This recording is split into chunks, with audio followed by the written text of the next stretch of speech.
Yes, welcome along to Head Over Heart. Round 16 is in the books and we are still struggling to make sense of what has been a crazy, crazy season.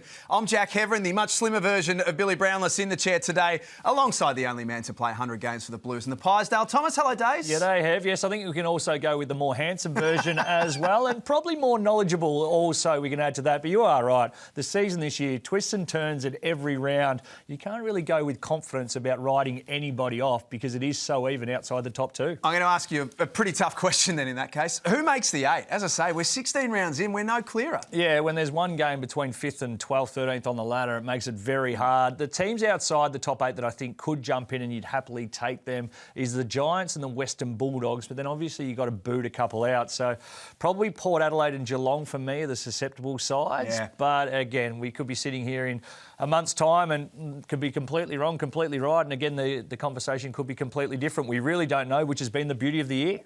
Let's talk about Brisbane and Melbourne to start with as well. From a Lions point of view, I mean, they just got the job done. And I think they're at this stage of the year, days where they've just got to keep winning. It doesn't matter what it looks like and it doesn't matter by how many. They've just got to bank 4 points. Yeah, correct. The way they started the season is reflective in the fact that that's what they have to do now. Every game is almost season-defining for them, and to fall in against a Melbourne side who absolutely brought the heat. They were fantastic.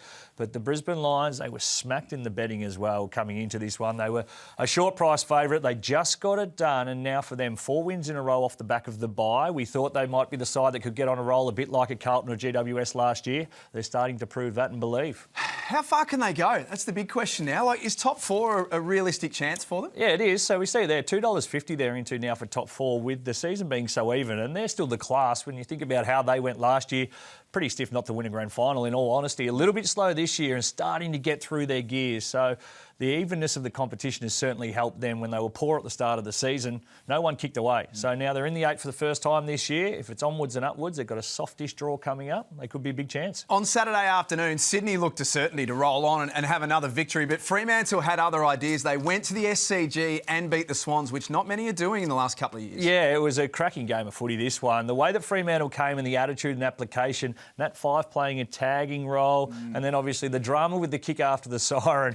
I don't think it's alarm bells by any stretch for Sydney, but for Fremantle now, they find themselves in the 3rd on the ladder. They are going along beautifully, albeit because they're in Perth, we don't really talk about them that much, and their form has been inconsistent. So how did they do it? Because beating Sydney's not an easy thing. Did we discover some sort of blueprint out of Saturday? Is there some learnings for the rest of the competition? It is amazing how when you hear the coaches speak, and for all the knowledge and all the ways we try and confuse this great game of ours, you bring effort, intensity, you win the contested possession and you kick straight. It makes it a pretty easy sort of equation there, and that's what they did. They were brilliant. So the Swans are still by far and away the team to beat. You think so? Yeah, with the Blues, I think comfortably we can sit them as the 2nd seed from what we saw over the weekend. But from there on out, it is genuinely good luck. And Fremantle, well, they've got a chance to certainly cement themselves up the pointy end. I was at the MCG on Saturday night for Geelong and Essendon, and the rain came down about 3 minutes into the game.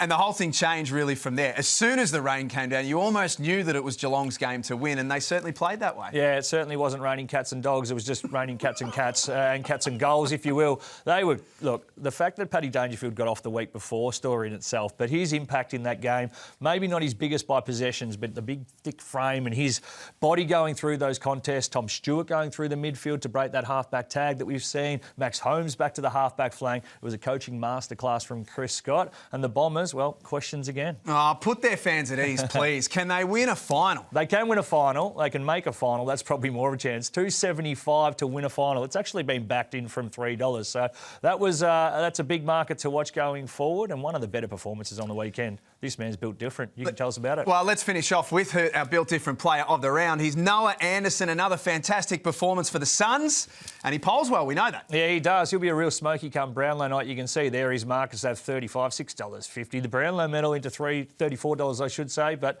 that market and everything else, Jack, is on the Points Bet app, where you can find all of that. Have a great week. Happy punting.